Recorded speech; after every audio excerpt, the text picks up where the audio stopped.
الو، صباح الخير سيد. شلون احوالك؟ شلون امورك؟ عافية. الموقف الان شلونه مستقر؟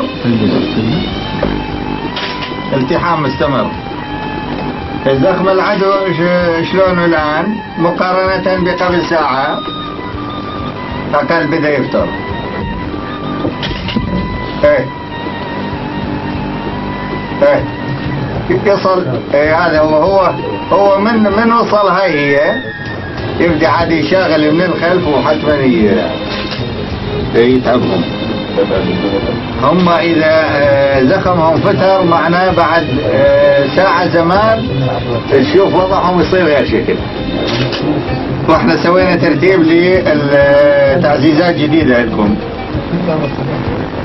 حتى نديم الزخم. لا، سوينا ترتيب سريع ونديم الزخم ان شاء الله. حياك الله. سلمنا على اخوانا كلهم. مع السلامة. مع السلامة.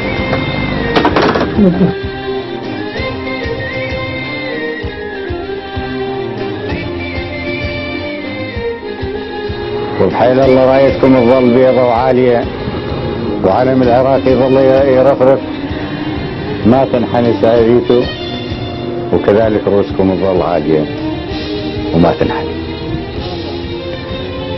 ان شاء الله دائما تكتب عليهم الذلة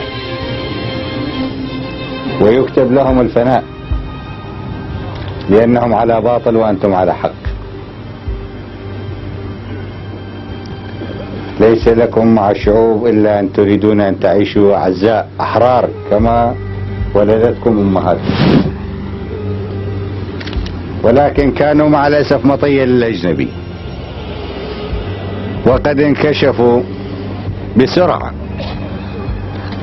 وانكشف تعاملهم مع الكيان الصهيوني، وانكشف تعاملهم مع كل قوى الظلام ضد الأمة العربية وضد العراق. كانوا يتصورون أنه بإمكانهم أن يضعوا السلاسل في رقابكم ويأخذوكم إلى طهران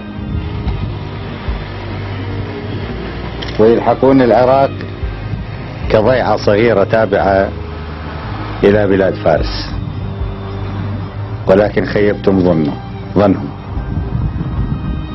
وراح تزيدوهم تلقين الدروس اللي يستحقوه.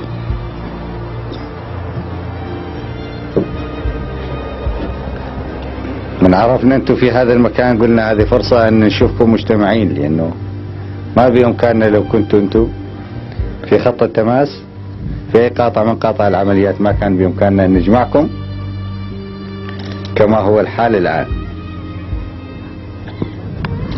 ان شاء الله دائما نشوفكم وانتم تحتفظون بتاريخكم المجيد كعراقيين وكعسكر وكمنتسبين الى هذا التشكيل العريق ذو المجد الخاص ضمن الجيش العراقي.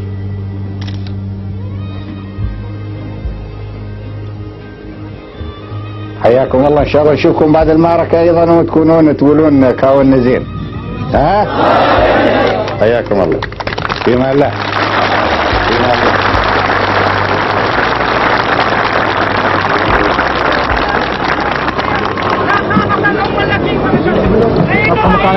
ماذا قرأت في وجوهنا؟ ألا وهي علامات النصر المؤزر، ألا وهي علامات النصر المؤزر في وجوه تشكيلنا البطل يا قائد الأمة. عشت يا فارس النضال.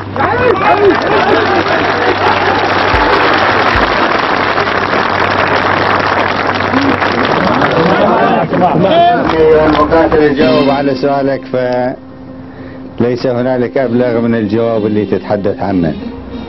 أنتم تتهيئون للمعركة، تسمعون صوت المدافع، ومع ذلك تكون معنوياتكم بهذه الكيفية، ومع ذلك تكونون بهذه المعنويات، فوالله لم أقرأ في وجوهكم إلا علامات النصر والصمود.